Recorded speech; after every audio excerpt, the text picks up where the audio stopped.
Hey, I'm Mike Joseph, and thank you for listening to Detoxicity, a show by men, about men, but for everyone. I hope you enjoy the content of this podcast, and I want to let you know about a few things you can do to support us and our mission to challenge traditional notions of masculinity and create a more communicative, positive, and loving environment for all. You can subscribe to Detoxicity on any podcast platform that you use to listen. We are available just about everywhere. Also, don't hesitate to rate and comment, as these help us move up in the podcast rankings. I'm on social media, or at least I'm on Twitter, Instagram, and TikTok as DetoxPod Guy. Feel free to drop me a follow. Now I have a Patreon page, yay! And Patreon gives you the opportunity to get cool merch and exclusive episodes of this podcast in exchange for subscribing. Go to patreon.com/detoxicitypod to find out more. Finally, I'd love to hear from you.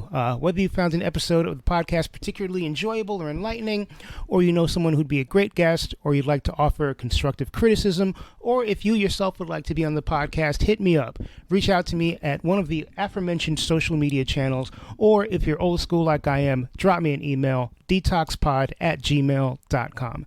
Thank you for listening, and take care. I'm really excited about this episode. I get to interview Micah, who is the host of a YouTube series and a podcast called Realistically Free. Mike and I met up virtually a couple of months ago, and first time we spoke, had like a 2-hour conversation for his podcast, and unfortunately the internet ate it. Damn you, Zoom, we don't like you. Why did you do that? But we got back together, and we decided to do another conversation for this podcast. And there was nothing lost from one conversation to the next. We talk about so much stuff. We go off, we have fun, we have laughs. We also talk about really serious things. Micah has a hell of a life story that is ongoing, and he really has a lot to offer as a guest. We talk about Micah's transition, because he was born with female genitalia and is now a male. We talk about sex. We talk about relationships. We talk about family. We talk about growing up as brown people. We talk about poverty and homelessness. We talk about so many different things. I really hope you enjoy this conversation. So without further ado, here is Micah. So my name is Micah. I'm 29 years old. I'm an old soul. I like long walks on the beach. I'm a Capricorn. No, I'm just playing. I'm 29. I like to do mentorship. I say that instead of like content creation, because like I feel like it's more than just creating content like on YouTube and the podcast and everything like that. I talk a lot about mental health. I myself struggle with depression, PTSD, and recently was diagnosed with ADHD. So that's been an interesting thing to navigate, learning about myself there. Okay. And I just make YouTube videos, make podcast episodes, talk about whatever the hell is on my mind, and just try to help people out, get through shit, give advice. That's basically it. I'm pretty simple. I work, go to work, take care of family. Do my thing. Yeah. So how'd you get involved in this work? What was it that like lit the spark for you to say, hey, I want to help people. I want to share my experience. I want to talk about other people's experiences and be a light for them? So I've always been a creative person. I make music. I play trumpet. I write poetry. I've always been a creative person. And I started this about 3 years ago. So I was about 26, 25. And here I was at a job. That's okay. I like my job, but it's a job. And I'm just like, man, I like helping people. I like being able to just do things for people. That's just always kind of been in my character. But I wasn't getting the creative side out. I've always been into film. I went to school for media studies and communications. And so I wanted to do something where I could be creative, but also be able to reach out and help people. And so myself, about 8 years ago, I started transitioning from female to male. And so I was not really on like YouTube like that when I first started transitioning. It was something that was really personal for me, going to therapy, and didn't really like looking at other people's stuff. I just had this mentality, I'm going to do things in my own way, in my own mind, and make sure every decision I make is coming from me and not from outside influences. And so fast forward, to about 3-4 years ago, I started looking at what's going on within the air quotes community from the LGBTQ plus community. And I started seeing there was this disconnect for transmasculine individuals and a lot of, in my opinion, toxic ideas. And I'm like, oh, okay, there's a need somewhere here. Maybe this is somewhere I could come in and try to provide my own personal experiences, my advice, my thoughts on things, and kind of mentor some of the younger transmasculine people that were coming onto YouTube and looking for this information and was getting a lot of, in my opinion, misinformation on the topic. So it didn't even really start like that because I was living in an RV at the time and I wanted to make content about traveling and living in an RV. And it just wasn't really satisfying that part of my soul. It was like, I want to help people. I want to be able to really make an impact on people's lives. And I felt like I didn't want to air quotes be that trans guy or be that person that would come on and just talk about their sexuality or their gender identity. And I felt like it was kind of taboo and played out in a certain sense. And I'm like, well, what can I bring to the conversation that's different than what's out there already? And that's why I said, oh, I'll just start it. I'll just kind of do it and just see where it goes. And it's been building slowly over the last 3 years. I get a lot of emails and messages from younger people.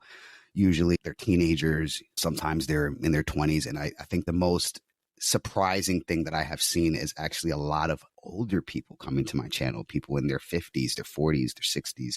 And it was kind of strange to have a 50-year-old or 60-year-old person come and ask me questions and want to hear my experience and learn from me. And so it's been pretty cool. Even if I touch one person, my mentality has always been like, yo, it only takes one person. Maybe I won't be the person that has all the answers or has the plan on how to make changes, but maybe I could spark the person that's supposed to make the change. So that's always been my mentality with that.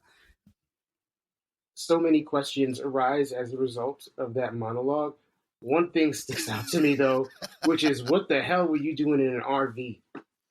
Oh, yeah. So me and my wife, I'm married. I've been with my wife for almost 13 years. We've been married. Congratulations. We're going on 10 years married. So anyway, we've always kind of been like these free-spirited people. When I was a teenager, I went through homelessness. I lived on the street.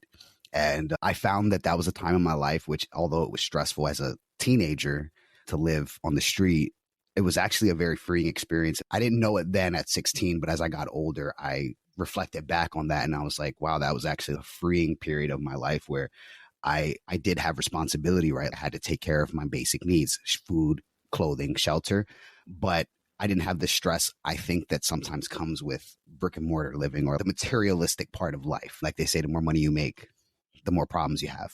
Shout out to Biggie Smalls. Right. More money, more problems. Right. So at the time, I was going through some things. I got laid off from my job and I was the main breadwinner in my household. So I got laid off from my job. My wife and I went through an eviction process. We stayed with a friend for a few weeks. And then I say, let's just go get an RV.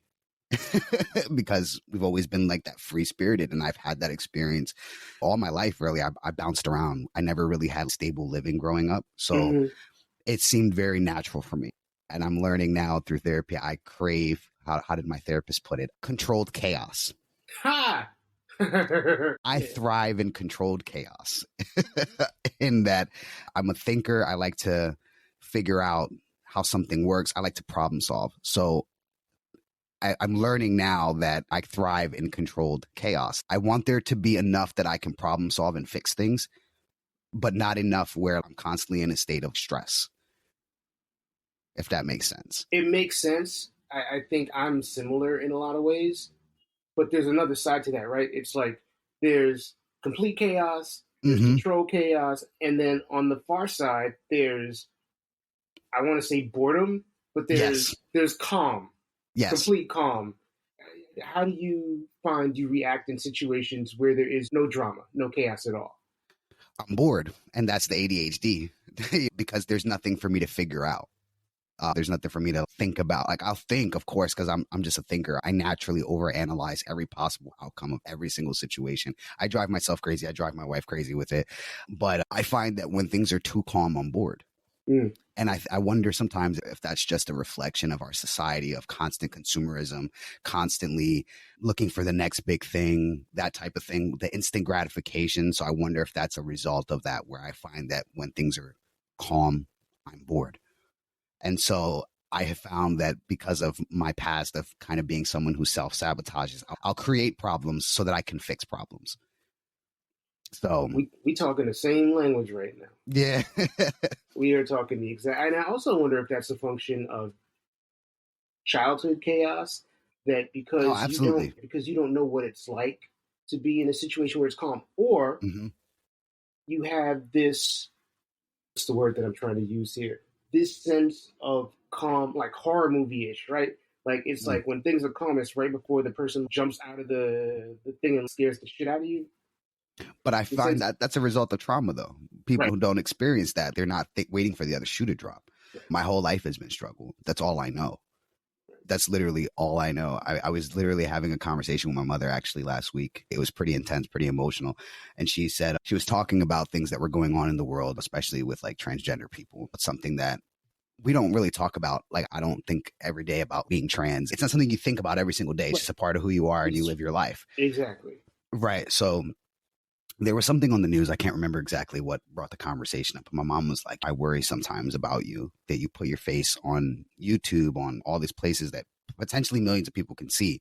I'm not saying that I'm that big or whatever, that millions of people are seeing it, but there's that potential is upon thousands of millions of people can see your face. And the internet is crazy. People find where you live. I've had stalkers. I had all that stuff already. So that crazy shit can happen. So she's basically like, sometimes I worry about you, like the way that people will treat you. And it makes me scared for you when you're out in the street and you put your face all over the place and you talk about these things, and you've always been an outspoken person. And you don't really hold your tongue in a lot of situations. And I said, Mom, but that's been my whole life. Even before I started transitioning, when I was a child, I remember like having these feelings even about other girls and not really understanding, not having the language on what that meant.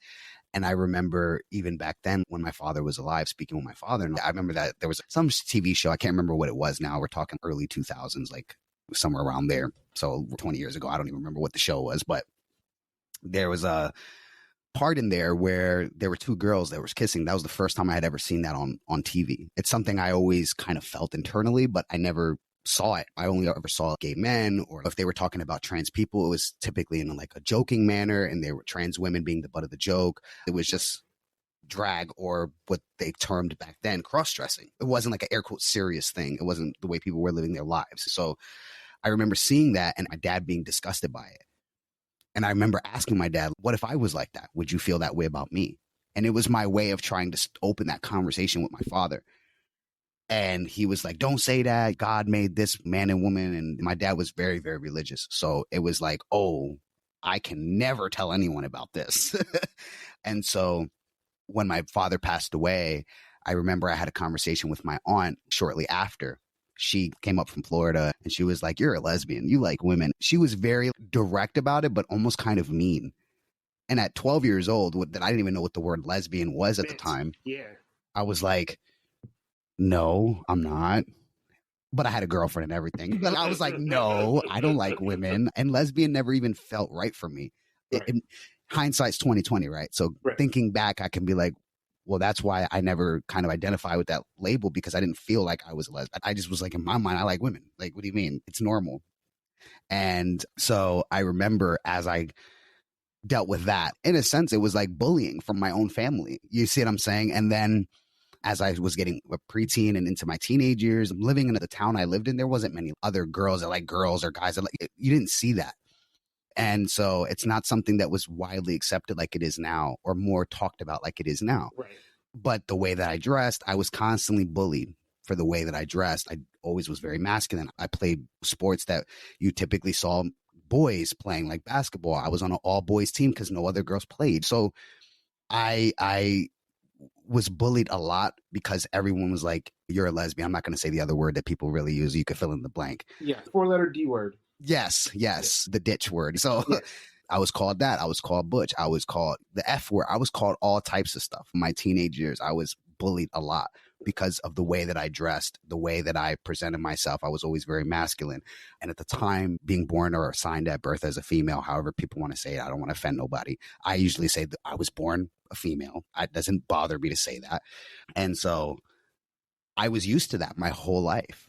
Working in certain areas, there would be groups of white men that would drive by, throw shit at me, call me calls. So like me and my wife would be walking down the street and we're being catcalled at, we're being disrespected. Like it was my whole life of being bullied. And a lot of people don't even realize that happens, because you do typically see a lot of bullying with gay men. Gay men, I think, are a lot less accepted in our society, which I feel is crazy, but I feel like that's a whole nother...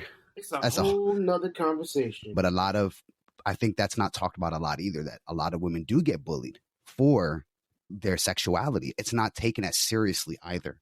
I mean, we'd be walking down the street, oh, you just need a real man, blah, blah, blah, blah, blah. I'm like, nah, bro, like, I'm good. There's a lot of narrative.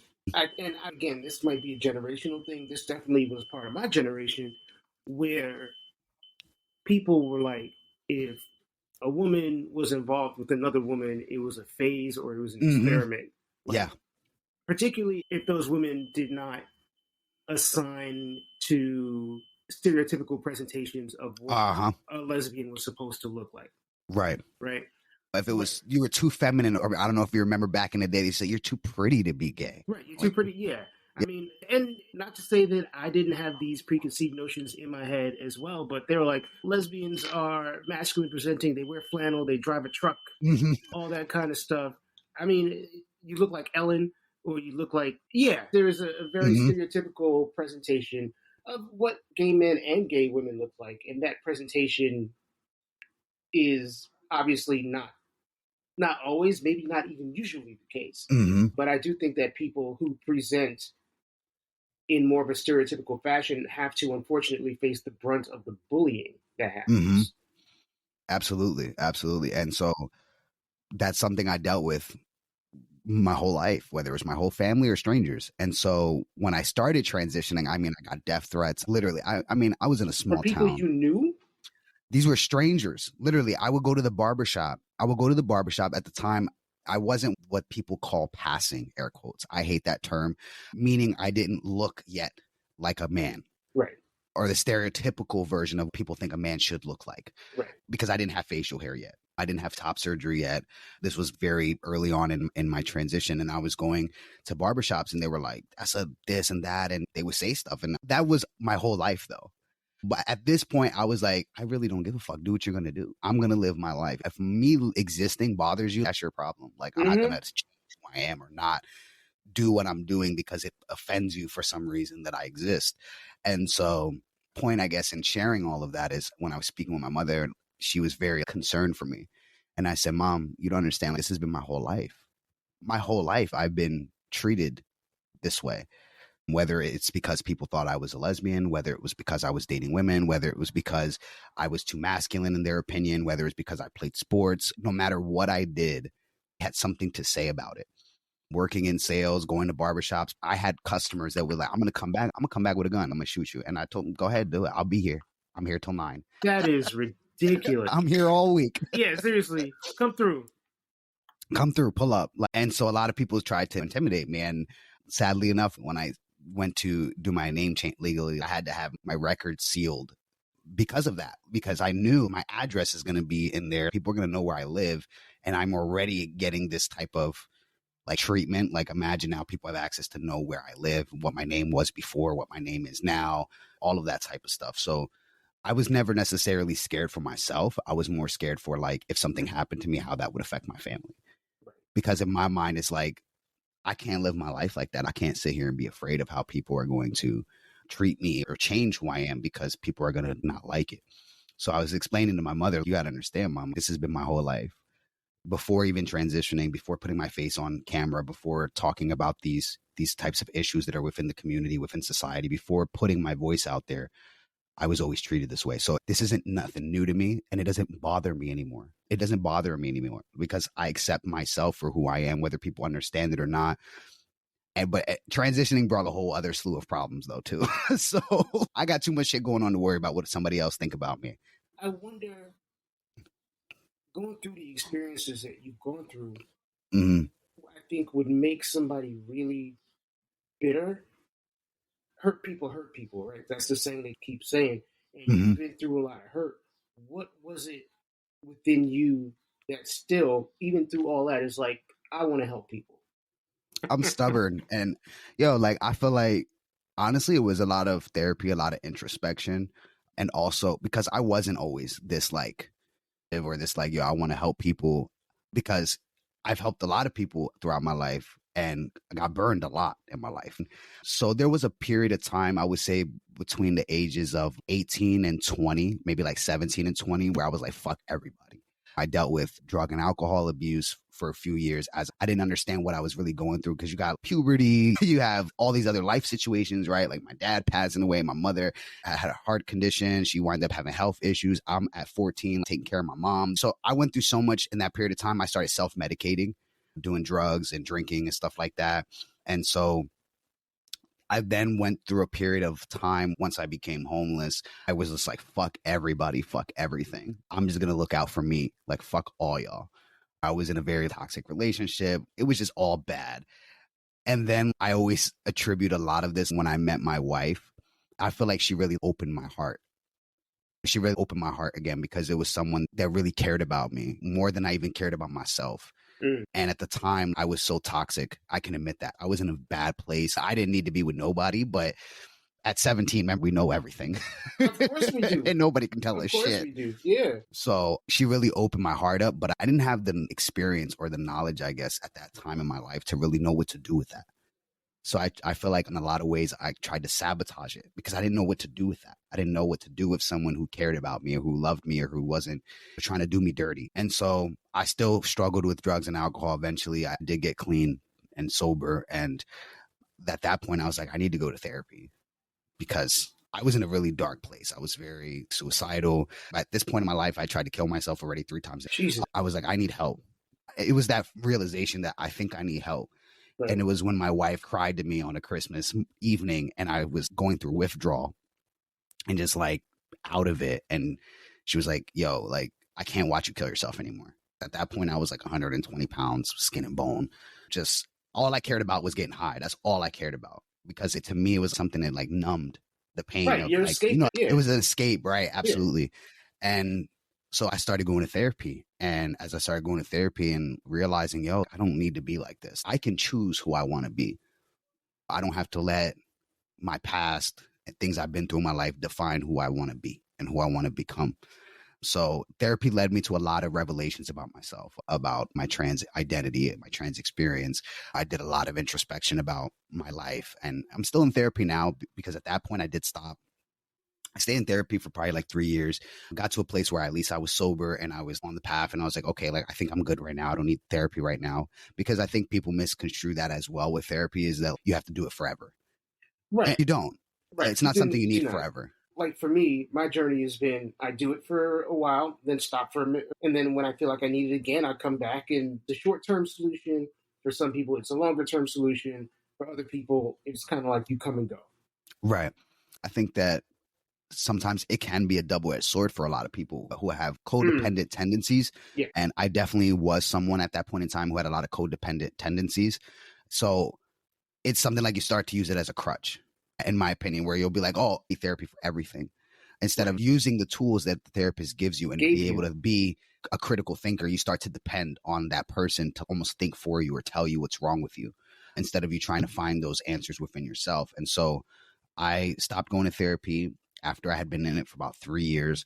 And I just took a little break and was just doing my own thing and going back into my spirituality and reading books on Buddhism and things like that, and reading a lot of the great philosophers like Socrates, and reading a lot about life and going really within my own self.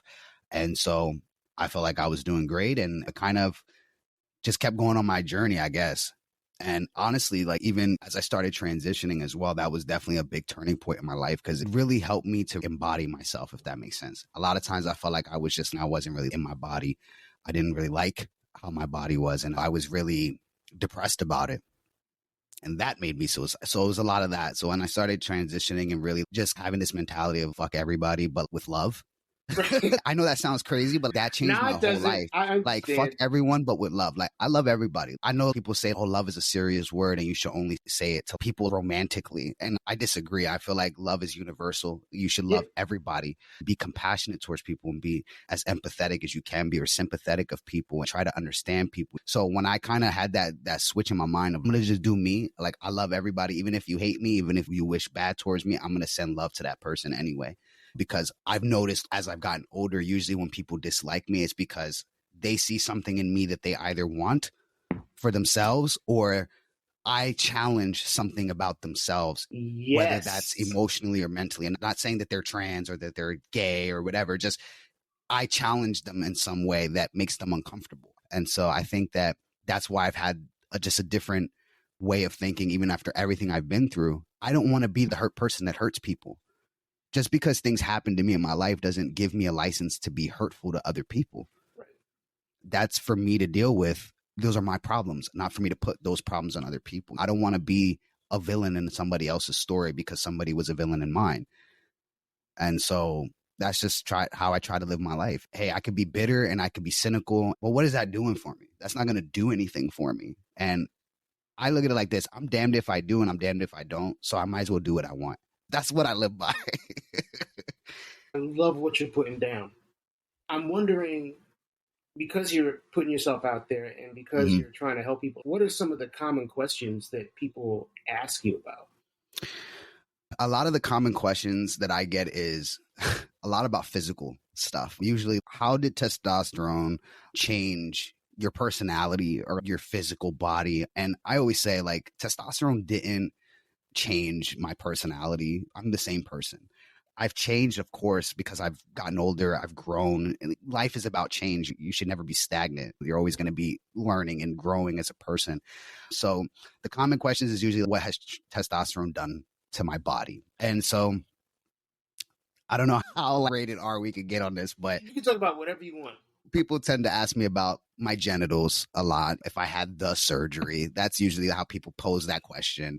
And I'm not opposed to questions when they're respectful, because some people would straight up be like, so are you a man yet? Do you have a penis? What kind of bullshit is that? And I'm like, bro, the way I look at manhood is probably very different than a lot of men look at manhood. I look at it as more of a creed, if you will, when it comes to maleness, having integrity, respect, loyalty, honoring what you do, take care of yourself, and you take care of the people around you. So in my book, in my eyes, my manhood is good. I know I do not have a penis yet, unless you count what testosterone has done for what I call my mini PP. I got a little micro P. That's fine. I'm not like most men. Well, actually, let me say I'm just like every other man who wishes they had a bigger dick. Yeah. Everyone wishes they had a bigger dick. Okay. And that's society really saying, oh man, I feel like that's just what society puts on men though. You have to have a 10-incher or an 8-incher. Right.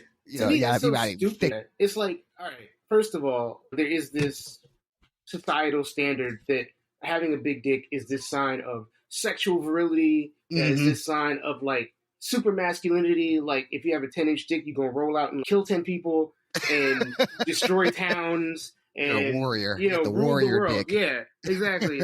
Yeah. But also, it's like, as a critical thinker, dicks come in all shapes and sizes. Having a big dick can be a disadvantage. Don't know this, right? Because I was not blessed that way. But having a big dick can be a disadvantage. Because I've been with dudes and like, you want to do what? Yeah. Nah, son. That ain't happening. Yeah, I mean, shit, even when you look at the vagina and the anatomy, it's only but so deep. The canal is only but so long. And I mean, the average size of a penis is usually 5.5 to 6 inches. That's the average. And you look at the average depth of the vaginal canal and it's about the same. And when aroused, can elongate a little bit to accommodate for a larger penis, but it's only going to go but so deep.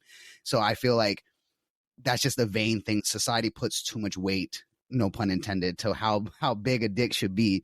And so I have those insecurities just like every other dude. Like when I'm having relations with my wife, I'm like, damn, if I had a bigger dick, this would probably be better for her. She'd probably enjoy it a lot more and all of those things. And then I have to bring myself down back to reality. Like sex is not just about intercourse. And that doesn't mean vaginal intercourse. It doesn't have to be put in anywhere. You can have lots of other sex that's just as fulfilling and just as enjoyable with the size of penis that you have.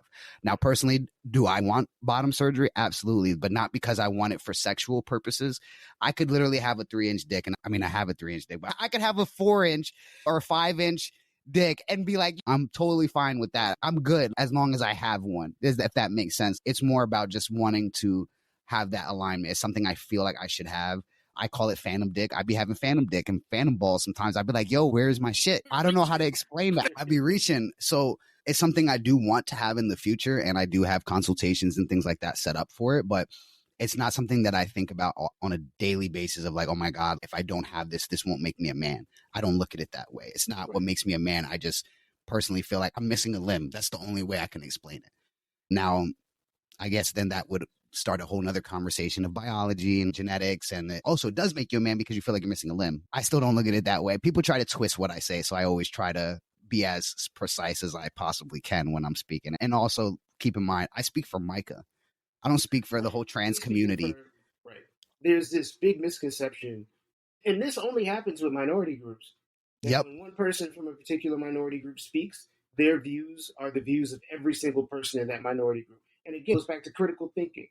Mm-hmm. There are so many factors that determine your view in the world, like your view about yourself.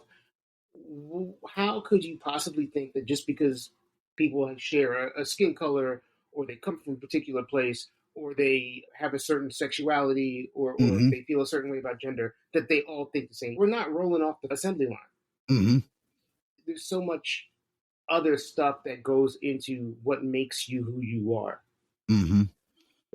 But I think you kind of hit the nail on the head when you said minority groups. We don't have many spokespeople, if you will, that speak for the community. And so there's been plenty of people that come to my channel and they're like, I didn't even know that trans men exist. Usually when people think about transgender people, they predominantly think of trans women, because even trans men are a minority within a minority group. And then if you even break that down even further, like being a person of color, I'm a minority within a minority within a minority. Right. So you'll have people that I didn't even know they existed, or I only ever seen white people be trans men. It's interesting because people only think of trans men as white trans men, and they only think of trans women as black trans women for the most part. Like when we go back to even, like I said, the 90s, the early 2000s, when you saw cross-dressing or drag, you saw black men dressed as black, whatever you want to call it. You saw RuPaul, right? Exactly. Right. RuPaul, though, is the man. Yeah. I'm just saying. Yeah. And then people conflate those two things and say, well, you're cross-dressing or you're doing drag. You're not really this way. You're pretending. And they don't understand the nuances of that, and that being a performance and identity being something completely different. Right. But you don't see a lot of people speak about these things, especially when we talk about the trans community. You don't really see a lot of people having these conversations. And when you do see them having the conversations, they tend to be very emotionally charged conversations.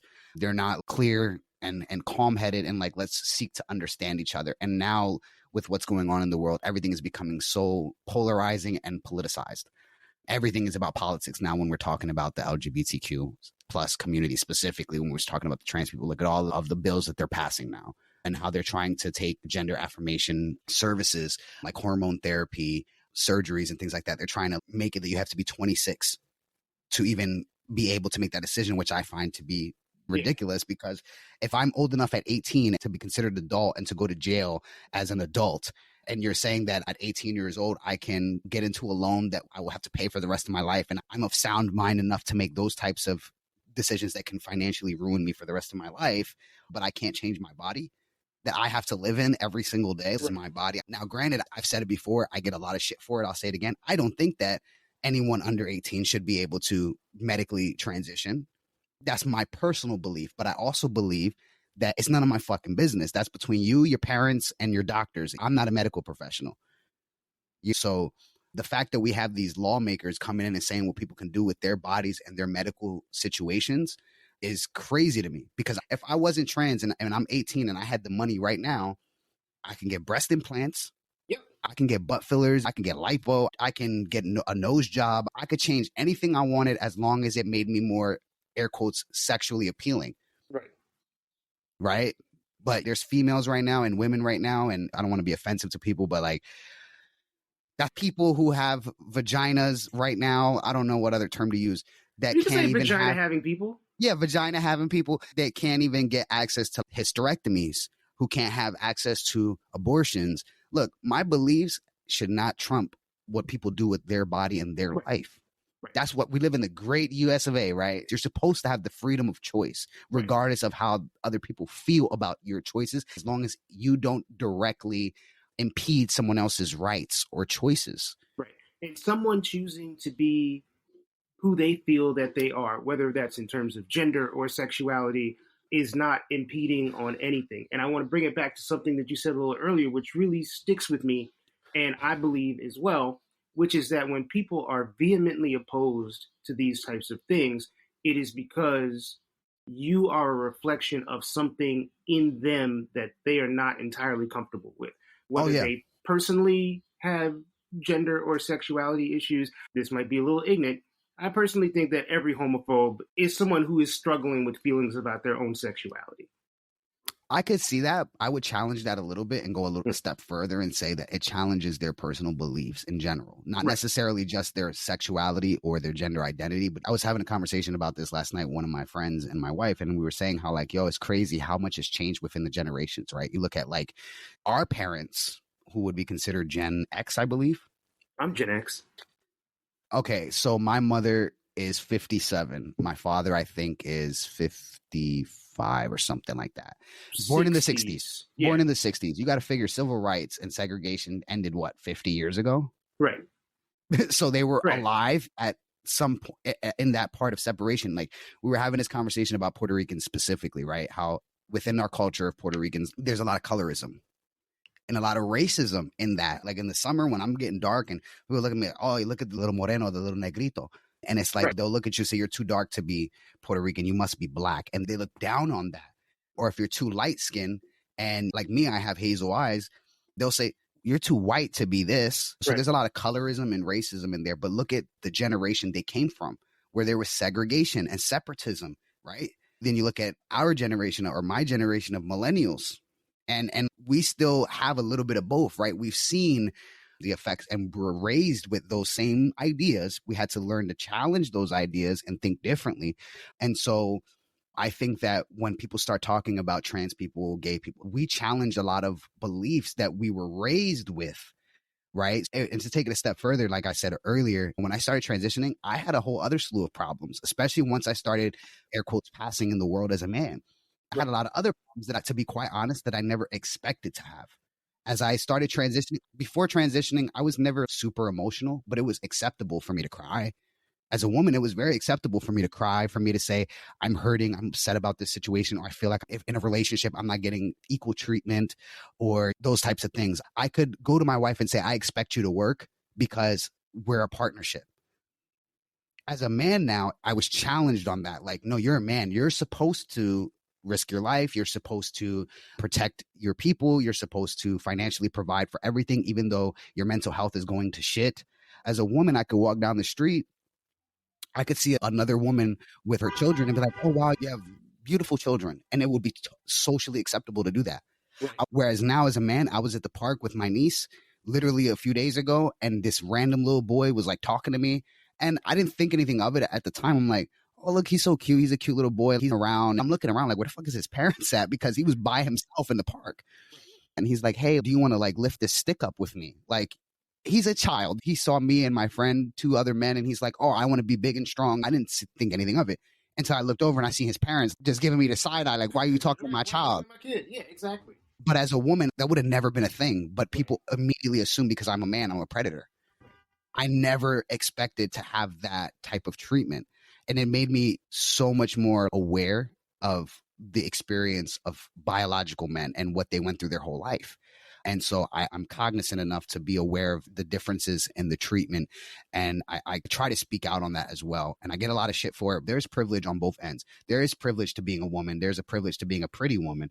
Not to toot my own horn. I think I was a pretty woman. I'm a pretty man too, but I was a pretty woman. So I had pretty privilege. Like when I got pulled over by police as a woman, I could easily talk my way out of a ticket or out of a situation. 100%. I pretended to be stupid. I pretended to be just willfully, I'm just ignorant. I didn't know the law. I didn't know I couldn't speed. I'm so sorry, officer. It would be like, oh, this is fine. She's a stupid young girl. I'll just let her off with a warning. As a man, it's like, yo, what you doing? Yep. I've gotten pulled over as a man, and they got hands on their guns, especially as a person of color. They're ready to fuck me up. So now I avoid police at all fucking costs. Whereas before, as a woman, I could say that if I had an issue, my thought process would have been like, there's a police officer. Let me just go to this police officer. They'll help me. As a man, I'm like, they're probably going to do more harm than good. So I'm going to figure this out by myself. Yeah, I mean, you're right. We do live in a heavily politicized time. It's really important for all of us to kind of step back and realize the privilege that we carry. Even those of us we're minorities, we are oppressed people. Those of us who are minorities within minorities as well. But just about everybody holds some kind of privilege in some area. And the world is very unfair to women. However, there are situations in which women do have a distinct advantage, like the situation you mentioned when it comes to dealing with law enforcement or really any kind of an authority. And there's pretty women privilege. I remember when I first started working in retail, and my boss at the time was like, look, you put attractive women behind the register, and dudes are going to spend more money. Yep. And that is 100% fact. That's real. The reason I love having these conversations, Micah, is because you can discuss all of this nuance and all of this context that I don't think really gets talked about in everyday conversation. And then when people are trying to have discourse online and on social media, people get in their feelings and start screaming. And then, again, you can't really talk about the fine print. But there is so much nuance and context that goes into every single one of these conversations. I think that the biggest problem about these types of conversations is people are tending to try to persuade the other person to believe what they believe instead of seeking to understand. Most people I've had conversations with, I always say I want to have good faith, open dialogue, right? I want to understand you. I may not be able to agree with you. I may challenge you on some of the things that you believe to understand why you believe what you believe, but I'm not going to try to change your mind. That's not my goal. I never want to necessarily like change someone's mind or force my beliefs upon another person. I just want to understand where you're coming from, and hopefully you can understand where I'm coming from. And maybe we can meet in the middle somewhere, just that give and take. We can walk away better people, understanding one another and saying, maybe I could do things a little bit differently in the future with other people to meet them in the middle in a way that's beneficial for everyone. And so maybe that's a utopian way of thinking, but I think a lot of people, when they go into these conversations, seek to change the other person's mind instead of seeking to understand where they're coming from. And so it winds up being people are just waiting to respond instead of listening to understand.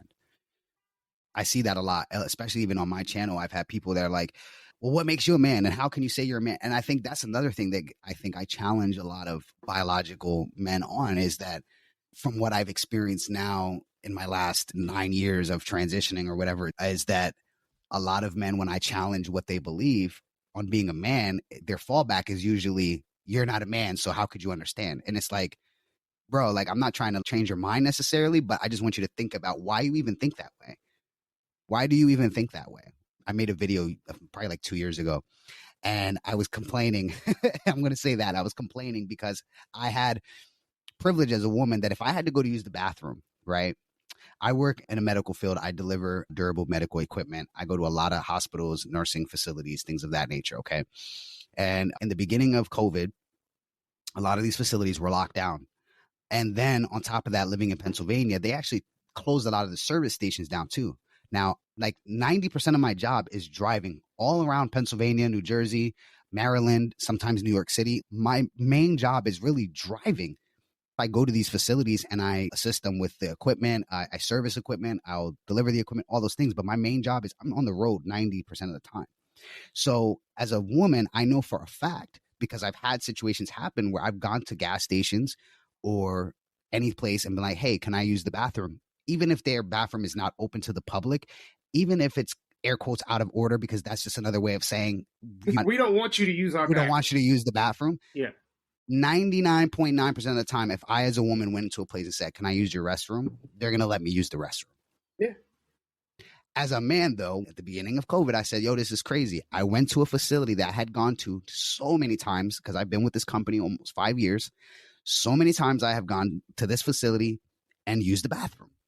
I said, hey, do you mind if I use your restroom? I know that the rest of your facility is closed, but I also know that their bathroom is in the main lobby, so I wouldn't have to go to where any of the residents were.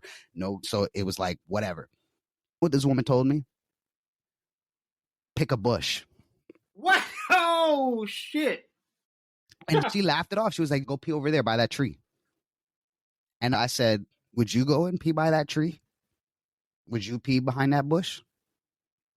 And she kind of laughed it off. I'm like, bitch, I'm serious. And I was like, no, but in all seriousness, I need to use the restroom. Can I use the restroom? I'm not going to go pee by a tree. And she's like, oh, okay, I guess I'll let you use the bathroom. And so I made a video about this. I say, yo, that just goes back to privilege. Why is it that most women, as well as other men, think that's a normal thing? Just go pee in a bush because you can. The reality is, if you get caught with your dick in your hand, that's public indecency.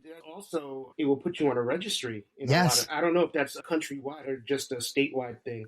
So from my understanding, that depends on where you get caught peeing. Okay. You could be at a schoolyard and it's 10 o'clock at night. There are no children there, but you get caught with your dick in your hand. One of those places, you're going to be considered a child sex offender. Right. Because you were peeing in an area where children would be, but they weren't. Right. Okay. So to take it a step further, I'm like, yo, we're in a civilized part of life, right? Everybody deserves a space to go use the bathroom in peace. Okay, I understand that. I guess if you want to take it there, we're animals to some degree, right? But we are civilized animals. But we're civilized animals, right? Yeah. So I said, yo, that's barbaric. Even though you can go, doesn't mean that you should. You deserve a space to go pee in peace. Okay, go be able to wash your hands and be hygienic because you touch your dick before and after. Okay. So if this is in the height of COVID. Right. Like, absolutely. Yeah. Absolutely. So I made this video. I said, yo, why is that normalized? That men don't have the same right to just go use the bathroom? You're told to go pee outside and that's normal to you. And there were so many men in the comments defending it. I'm a man. I can pee anywhere I want. Yeah. Well, you want to be a man. That's what it's like to be a man. And first off, why do you just accept that? Right. Why do you just accept that you don't have the common courtesy or decency that someone thinks that because you can, you should just go outside? I mean, using the bathroom is one of the most vulnerable situations you can be in as any animal, right? That's literally like dogs, cats. I mean, all animals, they're on high alert when they use the bathroom. That's your most vulnerable position. Okay, so why would you want to be out there like that? Aside from even just the law and everything else, why would you want to feel like you have to be exposed outside? And why don't you see a problem with that? And everybody's just like, that's being a man. You're not a real man because you can't stand to pee. I can stand to pee. Don't get it twisted. I can stand to pee. I choose to be a civilized human being and go to the fucking bathroom. And that's another thing, in my opinion. Urinals are stupid. Okay. Even though I can, I don't want to be standing right next to another person. Yeah, I don't need to communally piss. Yeah, like I'm good. We're not in ancient Greece where everyone had a communal toilet and they just shit next to each other and piss next to each other. Your fucking knees are touching.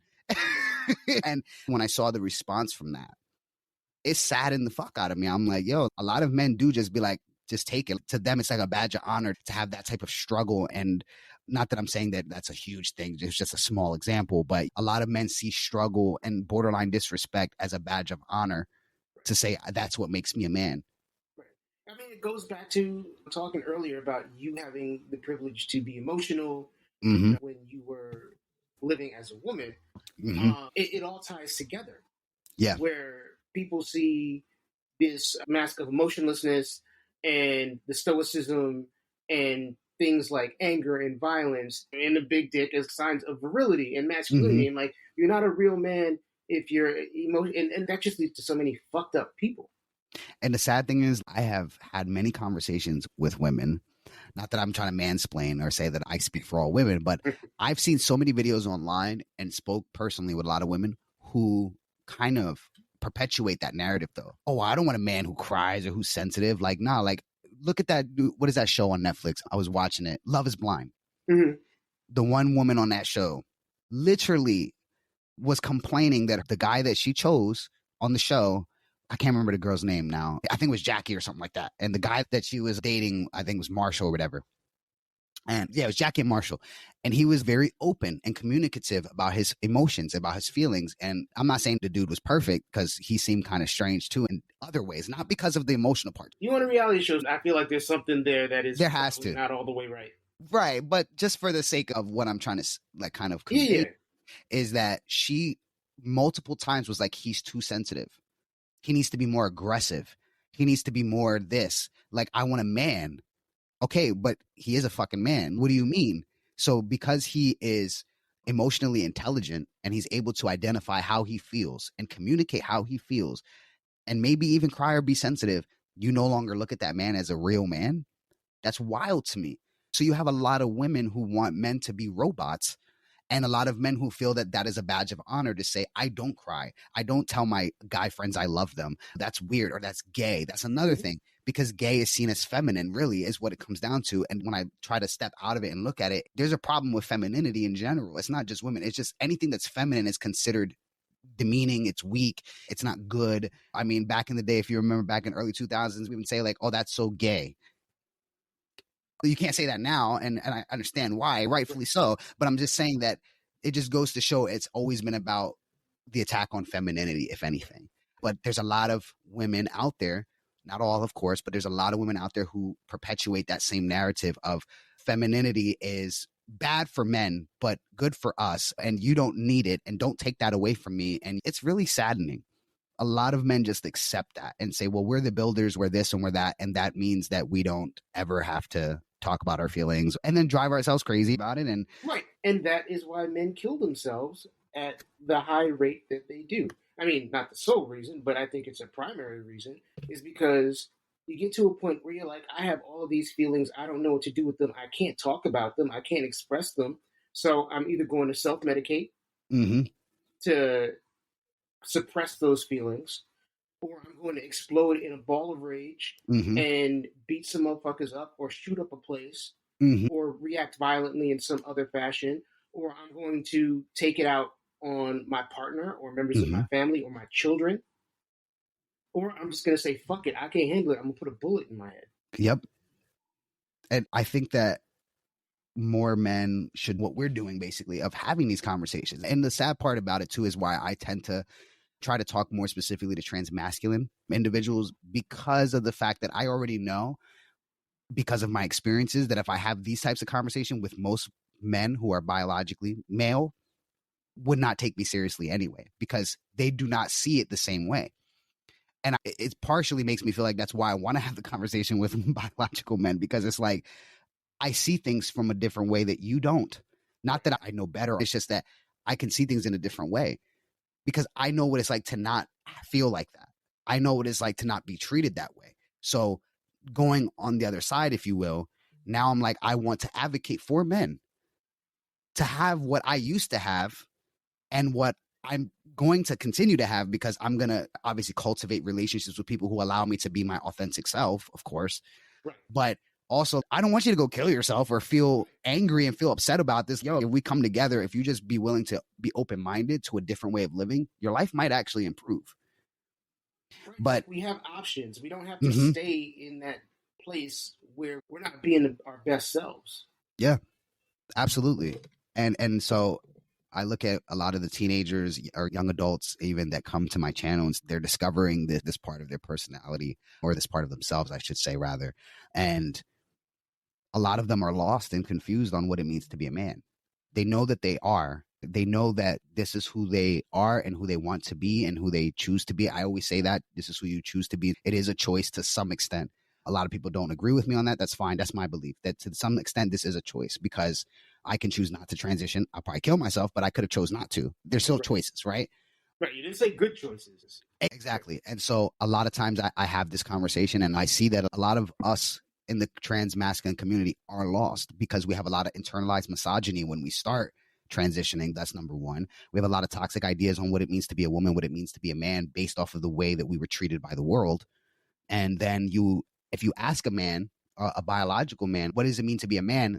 An overwhelming majority of them will say it's to have certain chromosomes that you can't even see, that you didn't even know existed until someone told you they did. And having a dick and balls, that's what makes you a man. And then when you peel that layer back and you're like, okay, but what really makes you a man?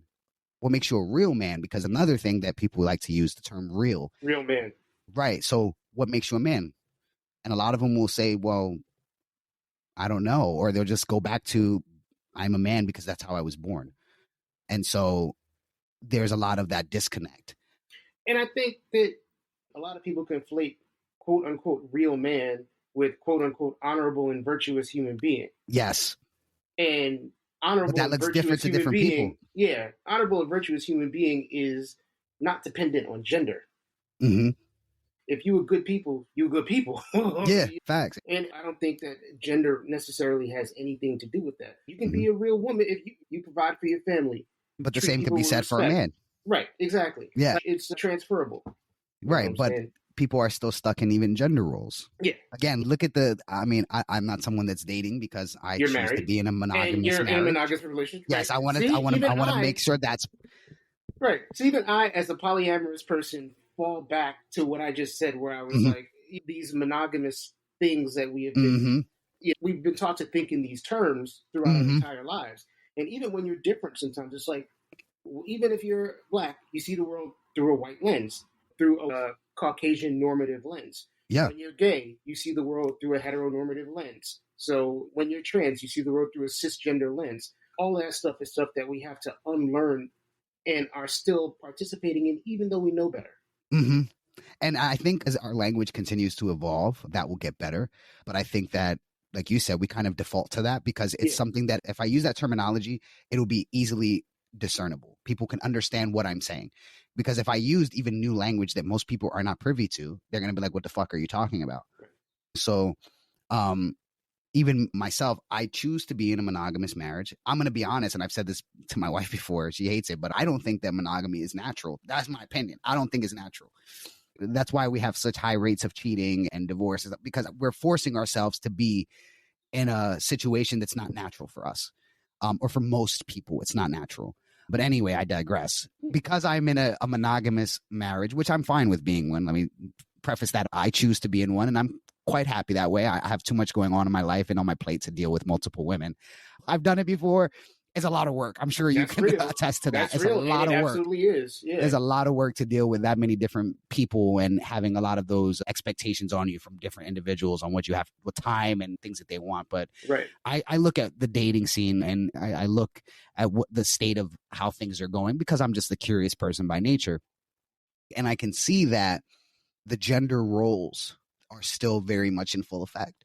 There are many, many women who still want men to make six figures and up, even though it's been proven multiple times that the majority of us do not make six figures. No. And that's not even just men, that's people in general. The majority of us don't make six figures. Yeah. The dating pool is very small for that, but the expectation is so high because gender roles are still prevalent that the man should be able to provide, protect, and do all of these things. And it's not a partnership. Most women or most people would say that they want a partnership. And then when you start to look at the layers and peel the layers back of what they really want, it's like you want someone to take care of you. You don't want a partnership. And so it's kind of sad when you look at how much gender roles are so integrated within our society that without them, people feel like they don't have a box to fit in and they feel lost. And so they're holding on to that, not realizing that there could be a better outcome if you opened your mind up to something that's different. This is probably a question with no answer. How do we get people to think more critically? Because I think so much of this just boils down to critical thinking. I don't think that people lack the ability to think critically. Most people do have the ability to think critically, and as human beings, we're creatures of habit. A lot of us strive and hold on to structure, routine. And so I think that going back to what we kind of said earlier, our generation was integrated with what our parents taught us. And they were of the generation that was either alive in the time period of segregation or just coming out of it.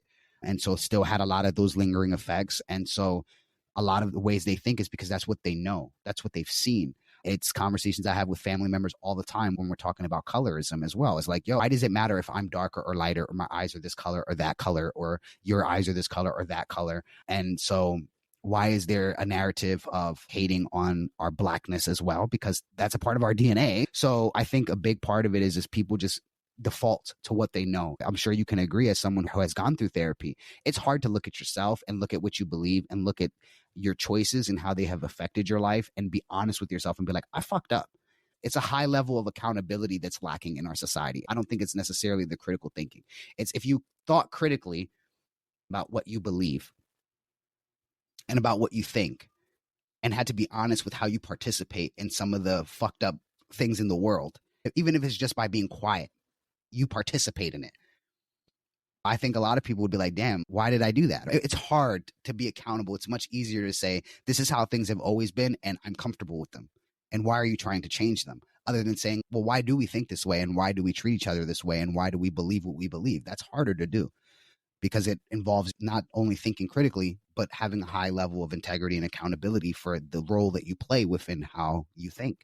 Just because it's something that you were taught doesn't mean it's something you have to perpetuate. There's a lot of things I was taught as a kid that I realize now is incorrect. I was crazy toxic. Right. I used to get my ass whooped as a kid. I don't believe in corporal punishment. I have a niece. I now have a nephew. I always call myself Uncle Dad because I was very heavily involved in my niece's life and still am.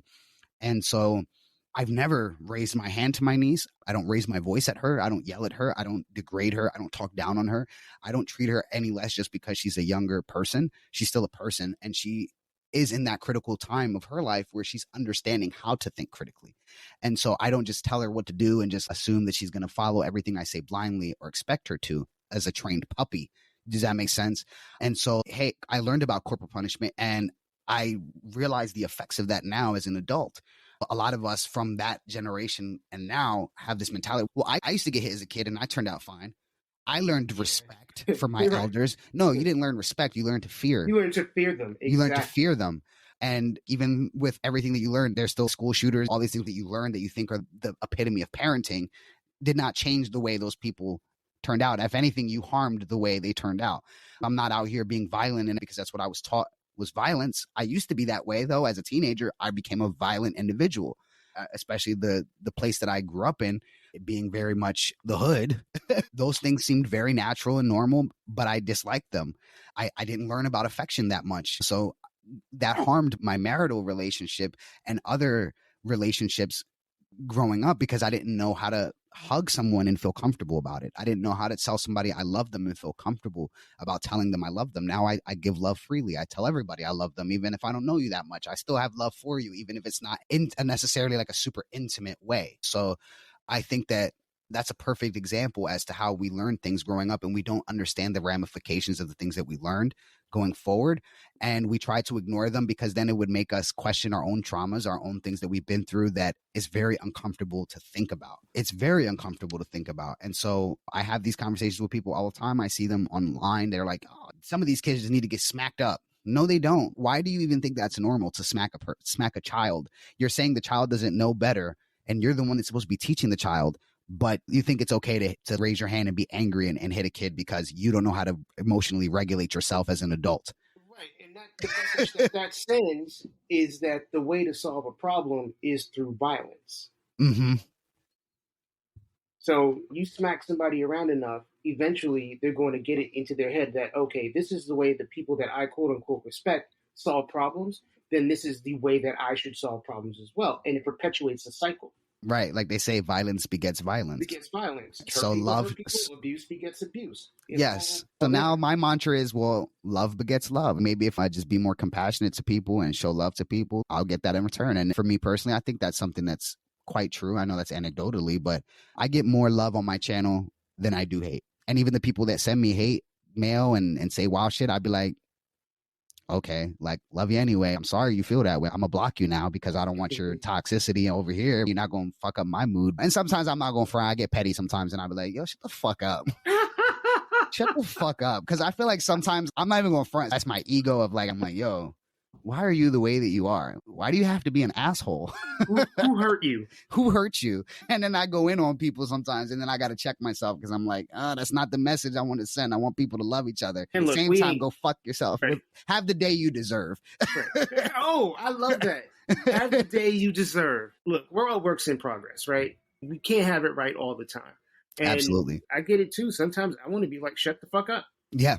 And in situations where I can say that, sometimes I can't say that. without regard for what I'm putting in the world necessarily. But it's all progressive. And sometimes you fall back into behaviors and you're like, oh, look, I fell back. I regressed. My bad. Right. And life is ever changing, right? We're always going to have situations we're going to grow from and we're going to have to learn from. And in regards to how do we get people to think critically, like I said, I think it's that a lot of people need therapy. Like straight up. Word. I could give you the perfect example real quick. This was recently. I had made a video about bottom growth. And I was talking about, are there ways to help with that? And so I was giving my opinions on some things that I was trying out. In the title itself, it says FTM, which is an acronym for female to male. Female to male, right. And I know not a lot of people don't know this language, but still, I was very clear throughout the course of that video that I'm talking about a clitoris. I was very clear in that, okay? And I know a lot of people get triggered by these terms, but they are what they are.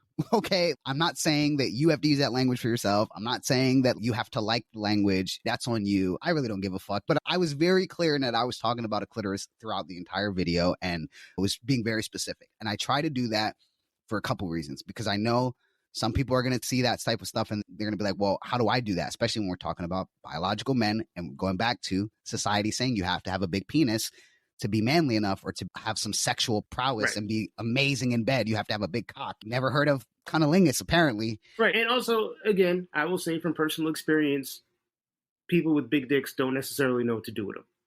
Absolutely. And people, just like people with small dicks, they may know what to do with them. They may know what to do, or their tongue, or their hands, or other parts of their body. Like sex is not just about intercourse. Genitalia. Right. Yeah. Intercourse or whatever you want to call it. Yeah. Penetration. We'll say penetration. Yes. Yeah. So I was very clear in the entire video. I'm talking about transmasculine individuals who are not taking testosterone and what you can do and all this type of stuff. I was very clear on that. I try to be very clear in my language because I know that I want everybody who's watching it to be able to understand what we're talking about. You see what I'm saying? So this person in the comment was like, you're a woman and why did you make this video? I thought there was hope for me. Remember that. So I'm like, okay, this goes back to I challenged something in you. Mm-hmm. Or I triggered something in you, an insecurity, a sore spot, something that you got to deal with. And now you're taking that out on me because it's easier to blame me for how you're feeling than to look inward and say, why do I feel that way? So I ignored the comment. I'm like, all right, I'm going to ignore it. It irritated me because I was very clear, but it irritated me. But I'm like, I'm growing here. I don't want to tell him to go fuck himself. I'm going to ignore this. This person coming back. And he just kept going about the whole, this woman this woman that, because a lot of people think that hurts my feelings. It doesn't. Right. You can't hurt me with something that I know about myself or accept about myself. People think that they go, oh, you're a fucking female. I'm going to be like, oh my God. Oh my God. And I'm like, no, okay, it doesn't bother me. So anyway, he kept going with it. So I'm like, all right, now I'm petty about it. I get up on this live stream and I'm like, so basically you're mad at me because your dick is small. I should have known this when you first commented that you have small dick energy. This is what you're giving right now. Okay. Insecure small dick energy. I said, hey, you think I'm a woman? If anything, I sympathize with you, brother. I do. Because I got small dick too. There's no hope for you and there's no hope for me either. There's no hope for any of us. And then to add insult to injury, I said, well, actually, there's more hope for me because I can actually go have surgery and choose the size of my dick and you can't. So... And shots fired. And then after I said it, I was like, damn, that was kind of mean. That was kind of mean. I shouldn't have went there, but I'm not mad at that. But I just bring that up to say, in reality, this person is putting that blame on me of why they feel upset about themselves. And they're upset that there's no hope for them in their eyes. And the reality is like, yo, there is hope for you. Stop caring about what people think about your dick. Stop following the status quo that tells you have to have this size dick to be man enough. Yep. Learn how to eat some pussy. If you like pussy, learn how to eat pussy. Learn if you how like to use your tongue, learn how to use your hands, learn how to like talk to people. It's not like having a big dick is going to be a substitute for having game. It's not like you're going to be able to walk into a bar or a club or some shit and be like, I got a big dick. And chicks is going to be like, yeah. Oh my God. Give me the big dick. Give me the big dick. And that's another thing. You can't have a big dick and be broke. Yeah. And the thing is, what a lot of men don't even realize is, again, like you just said, it's about game. How do you talk to a woman? Do you respect a woman? Do you treat her a certain way? And is she treating you a certain way? Because that's important too. How are you getting treated in return? So it's like, okay, so you have a small dick. Okay, I have a small dick too, man. It's fine. It's fine. Why? Because most women don't orgasm through their vaginal canal anyway. That's like a small percentage of women who orgasm from just penetrative sex. Most men don't realize that. Like, it's a small percentage of women. And the most sensitive parts of the vaginal canal are 2 inches deep. 2 to 3 inches deep. So as long as you can get it in there, you're absolutely fine. You're absolutely fine. And if she's not having a great time with you penetrating her, play with the clitoris at the same time, man. Like, finger that, do something else to get her off while you're getting off. And if you're dealing with a man or someone who has a penis or whatever, however you want to say it, I've never gotten my booty eaten. Actually, I eat some booty. I had this conversation. So my brother got married a couple days ago, and I was talking to him. Thank you. And a couple of his college friends were talking, and I'm like, yo, y'all don't understand. Also, as a man who primarily has sex with other men, there haven't been a lot of things back there for me. Right. That's kind of not my jam. But somebody puts their tongue in there, like, game on. Yo, and can we talk about that for a second? Because I have talked to so many men who won't even participate in any type of anal because they think that's gay or they think that's feminine, or again, that's that toxic thinking. And I've talked to these men and I'm like, first off, dude, your prostate is located in your anus. In your ass. Yes. Like, just let a dude put a finger in there or something. And I was like, if you're heterosexual and you're with a woman, it's nothing gay about her penetrating you. Right. Yeah. Enjoy that shit. Granted, interesting thing is, I was never a butt person. And when I started transitioning, the longer I was on testosterone, I kind of started enjoying some butt stuff. Not to say I want somebody to just ram something in there. That's not me at all. But you play with the butthole a little bit, suck my dick, do a little bit, whatever. That we can enjoy that. There's nothing wrong with that. And I think so many men are sexually suppressed because they're afraid of what that means for their masculinity or what that means for their sexuality, especially when we start adding in men who are attracted to transgender women. They think that's gay. Right. And then I love to challenge those men when I'm like, cool, so if you see me as a female, would you have sex with me? And they'd be like, no. Right. Because you're manly, you're a man, or your voice is too deep, or you have facial hair. Okay, and there are also plenty of biological women who are non-trans and they grow facial hair too. Yeah. And there's nothing wrong with that. And or their voices are more deeper or they're whatever. So why is everything always revolving around, when it comes to manhood and maleness, about femininity and sexuality? That's wild. We live in such a suppressed, repressed environment. Yes. People are scared of themselves. Yes. I don't care, man. I'm of the notion I'll always try something at least once. If I don't like it, cool. No harm, no foul. Not everything is for everyone. And nobody got no business anyway knowing what you do in your bedroom. So if you let your girl or you let your man or you let somebody just put a finger in your butthole, nobody has to know about it. Right. So why do you feel guilty about it? Why are you letting people make you feel less of a man because of it? And I'd be having those conversations with my homies and my guy friends. I'm like, yo, you never tried it, but you don't want it because it's going to make it. And literally I've had my guy friends be like, that's for women.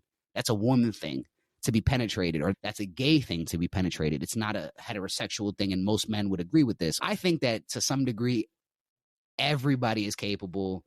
I think most people don't understand that sexuality is very fluid. It's a spectrum. It's a spectrum. Even the most heterosexual man, I think, could have a gay experience at one point in their life, or the most heterosexual woman. And there's nothing wrong with that. That does not equate to your manhood or your maleness or your masculinity because you want to try something or because you're in a situation that forces you to try something. Right. You ever heard of the term gay for the stay? Yeah. We all want companionship and sex. Most people want that, unless you're asexual, I think is what it's called, that people that don't care about sex at all. Yeah. But like, that's a very small percentage of people. The majority of humans want to have sex with other people. Have some kind of intimacy, whether it's penetrative sex or touching or whatever it is. Most people want some kind of intimacy. Most men think of intimacy as sex. Right. Not the same thing. It's not. That's why, and I think it was you I had this discussion with. I had a discussion with somebody where I was like, romantic relationships and sexual relationships can be two different things. Oh, I remember that. We were talking about that. We were talking about romantic versus platonic relationships and how it's kind of the same thing regardless. It's just no sex. That's it. There's just no sex involved with a platonic relationship. If you have a homeboy that is your best friend, guess what? Y'all are in a romantic relationship. You're not having sex, so it's not a sexual relationship. It's not a platonic relationship. It is a romantic relationship. Like, your homeboys are your partner. Like, they're your partners the same way your wife or your girlfriend or your whatever is your partner. The differences are that you may be having sex with this person or these people, and you might be living with this person or these people, but they're still your partners. It's still a romantic relationship. And again, we're just kind of circling back, going back to critical thinking and conditioning and all that stuff. It's just like, if we challenge the things that we were taught and like, I feel different about this, or this doesn't make sense to me, so let me explore it. It's like the whole fucking world opens up. You know? Yeah. And most men just, I think, are so conditioned not to think outside of that. And like, I think that's one of the things I'm grateful for, as being like, so many trans people are always like, I wish I was born the gender that I identify with. And I used to feel that way when I felt like I wasn't normal or felt like I was like less than. And as I continued to broaden my horizons, like you were saying, just exploring things and doing a lot of introspection, the more I'm proud that I'm trans. I like that I'm trans. I like it because as I feel like it has afforded me a completely different way of thinking, and it allows me to not have that same conditioning. Now, granted, there's other conditioning I had to unlearn, like what it meant to be a woman and how I had to behave in the world as a woman, and certain fears that I had that were ingrained in me as a woman. There are a lot of ways I had to unlearn those things, but I'm also like, I felt like that was much easier to unlearn than being brought up in a society that for eons, what I mean, has conditioned men to be a certain way. And I kind of love that about myself. Is like, I had this unique experience, and because I experienced what it was like to be a woman and having the freedom, I think that's the word I've been looking for. I had the freedom to express myself more freely than I ever have now as a man. I choose now, though, to be more expressive and explorative as a man, because why can't I? And I don't look at the femininity that I do have, which we all have, that femininity and masculinity, as a weakness or as a bad thing. I used to think that way when I was trying to fit in. That's where I was trying to go with that. When I was trying to fit into the status quo and trying to be seen in the world as a man and cared about what other people saw me as and wanted to, again, be able to fit in societally, I realized how toxic I became, because I was trying so hard to fit into that box that men are put into. And so once I got out of that mentality of like, no, fuck that, I'm gonna do what I want. And besides, the men don't want me around. That was my mentality of like, well, fuck it. If they don't see me as a man, that's fine. I don't have to sit with you. And if the women or whatever have whatever they think about me, I don't care. I'll attract my tribe as I go along. I want free thinkers. Right. I want people around me who are free thinkers, or are analytical about life and are emotionally intelligent, that challenge me on my beliefs, that don't just circle jerk with me, because I can't stand people like that are yes men. Everything you say is right and everything you do is correct. And no. I want to be challenged, because that's the only way you grow as a person, is to be challenged by why you think the way you think and why you behave the way that you do. And it's so much fun to like stand out and not fit in. Why would I want to fucking fit into everyone else and be miserable? So I can, like you said, I could be another cog in the machine. I could be just another dude that came off the assembly line that's repressed and nah, fuck that. That's what's up. Yeah, fuck that. Thank you so much, Micah, for giving of your time and your generosity and your spirit and your life experience. It's greatly, greatly appreciated. And thankfully, the internet did not eat it this time. So I'm glad that we have this preserved. Anyway, if you want to follow Micah, he is on Instagram at realisticallyfree.